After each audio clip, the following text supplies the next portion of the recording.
This may look like a scene out of the Middle Ages in Europe, but it actually happened last weekend at the Sands Point Preserve.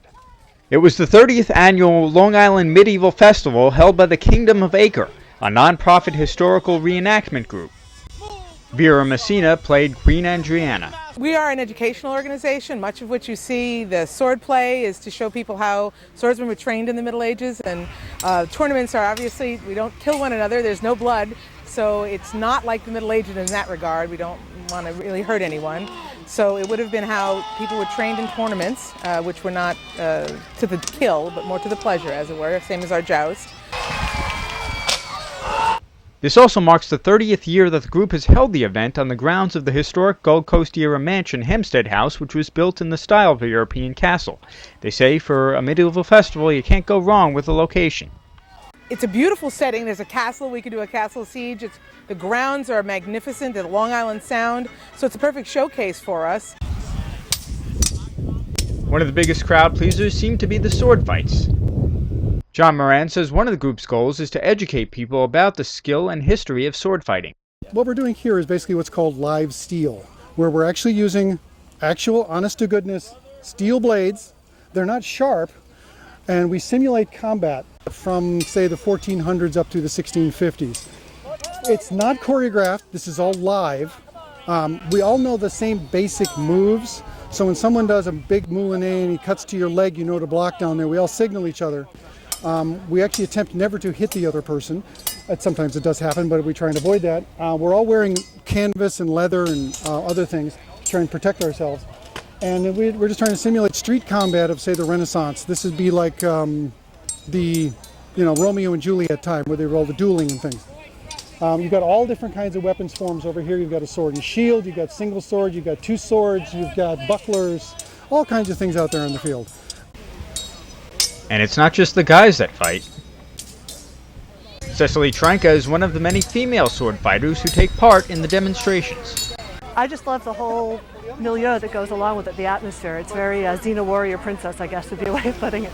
Well, for me it has to be skill, because I can't muscle these guys. Sometimes they'll want to grapple, and you've got to learn how to be kind of tricky and shifty and and fast. You got to be faster than everyone. That's really important. But at the same time, you have to do it right. So it's a skill set, I think. John Connolly says while it may look like fun, there's a lot more to sword fighting than most people realize. Well, what's better than beating your friends up with a piece of steel? Come on. On a serious note, though, many of us are studying Renaissance period and medieval period combat. There are still a wide range of materials available and becoming more available. The traditional view of medieval knights flowing away with swords without technique is turning out to be very false. And since many of us are historians, we're looking at these primary sources to try to recover these arts. A scene like this would have been typical in Italy during the 15 to 1600s, because there very often weren't strong city governments. Individual households would try to settle their political differences by running into each other on the street and getting into sword fights in groups. When Romeo and Juliet was written by William Shakespeare, he wasn't making stuff up. This is actually a fairly accurate depiction of political life in Renaissance Italy.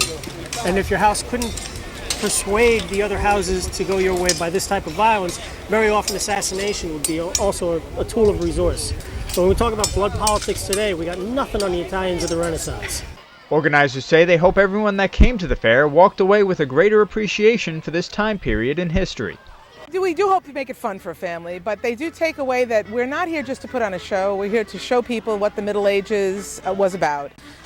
We try and make sure they understand that what we're wearing is real armor. This is not Hollywood style, and that it's heavy, it's hot, it's not comfortable, and that a knight trained, what a knight's life was like, what a jouster's life was like, the real things about the Middle Ages, the more pleasant things we hope they take away. Middle Ages was a very cruel and harsh time period, but we try to capture the best part of that and hope they understand a little bit more about that when they leave here.